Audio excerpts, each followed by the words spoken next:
Beep beep, what is up ninjas? My name is Semerald and this is a complete guide to master Spire. We're coming down to the selected few individuals that by the end of this are going to be making sick ass sounds in Spire. Notice how the videos tend to have lower views as we go along. That's because people go like, fuck this, I'm just going to keep using presets, and that is good for me in a way. Alright guys, so so today we're going to be talking about the amp and the macro and the voicing section of Spire, which are going to be the last things we need to talk about. And then that's going to feed into the matrix, which is actually the last thing we will talk about, and maybe just the pitch here as well. So we're going to get everything done today, and by the next episode you guys are going to be, we're going to be doing like kind of like case studies where we make like super saws, we make certain leads, certain bass lines, so that you guys can put everything we learned together to put all the knowledge to use, finally apply it. So the first part we're going to be looking at, guys, is the amp section of Spire, which can be found right here on the bottom right. You're going to see XCOM, velocity, volume, and then our little frequency, EQ, parabolic. So the first knob we really have to talk to is the XCOM. The XCOM is Spire's version of the OTT you can think of, because the moment we apply it, you instantly hear a boost on the sound. So a lot of the times it's so easy not to just use it. For instance, here we have this sound from one of my packs called Showtech number 2. The moment we put XCOM, notice how much louder it gets, how much crispier it gets. To the untrained ear, this sounds like, oh, it just increased in volume, and that's the way I used to think about it, until I finally realized this is kind of like a little bit of compression done. And the higher the XCOM goes, the more you compress and the less louder it starts to get.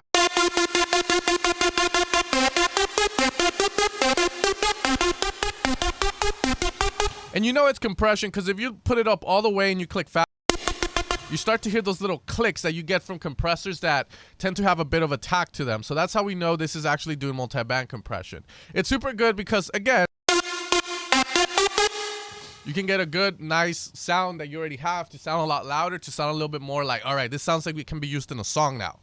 The next version we have here is the velocity. Now, the velocity has to do with something that nobody uses in dance music. So a lot of times when we're making presets, I never mess with anything that says velocity, because I know most producers out there don't really care about it. But velocity is going to have to deal with how hard a MIDI note is played on let's say on the keyboard, as to like how much value you want to put on it. So this velocity, if we move it up, the more velocity, the louder it gets. The more velocity, the quieter it gets. That's literally all that's saying. Next, we have the volume. Don't need to explain that.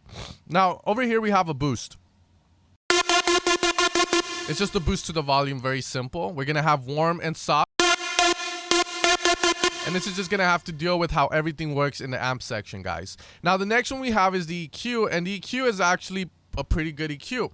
The EQ in here, what I want you guys to see it as is not as we got to mix this into our song type of EQ, but more of like a sound design tool. A lot of the times, you know, for certain sounds, if you want to get a certain vibe out of them, you are going to have to boost like crazy. Here we have a standard saw, but the moment we put this EQ and boost the mid, you know, let's lower here because we are clipping a bit. You know, it starts to go from just a standard saw to now a real Showtech style of saw.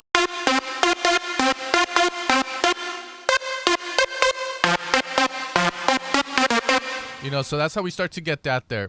The way you're going to use this is you're going to have a low shelf, and then you're going to be controlling the level, the Q on it, which is going to be that point where we cross over from the low shelf to a quadrant or a bell type of EQ. This is going to be the frequency. Anything behind this frequency will get boosted or decreased, whatever you decide to do with it. Next, we have the bell, which is going to be more like surgical. Higher quadrants give you more of a detailed kind of spike, while less quadrants make it more generic. You boost everything around that frequency you're going to have. And then we have the high shelf. And that's going to boost anything or decrease anything above that frequency we have set. And it's that simple, guys.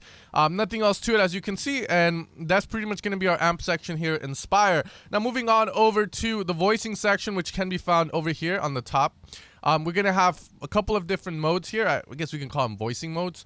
We're going to have mono 1, which is portamento retrig, and they are going to work in conjunction with our little glide here.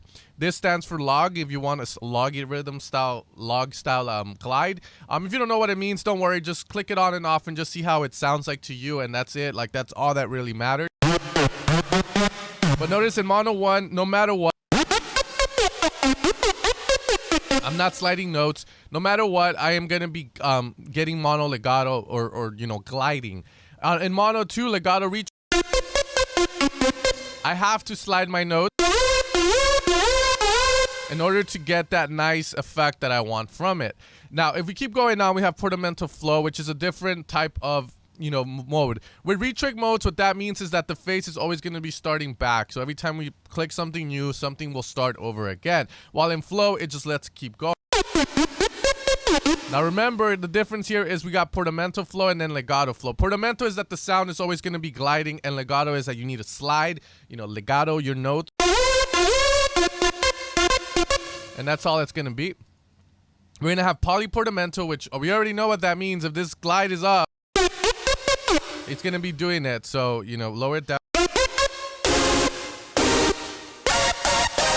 You know, which we're going to start to get kind of like just those glides individually. Portly legato is very unique because it doesn't do it like the legato, but when you play chords, it gives you a very unique, you know, let's increase this up a little bit more. You get sort of like that legato vibe in it, and that's the way that's going to work. So those are the different modes here. Next to that, we have voices. Now, voices means that the more, you know, let's say I have 4 voices, then I'm allowed to play 4 notes in the synth. If I increase that to 16, I'm allowed to play 16 notes on my keyboard. So, you know, voices here is just limitations. If you want to have 16, by all means, but it's just there to help you with CPU, just in case, you know, your CPU gets overrun. Well, just put like maybe 4 voices, and you're like, all right, I can't play more than that, man. So you know, if you can, then good for you. Okay, so that's simple. Going on from there, we're going to have the macros here. You can import sound mix as well here. But we're going to have the modules or the macros here, as I like to call them. In order to activate them and apply them to things, you're going to have to go to the matrix.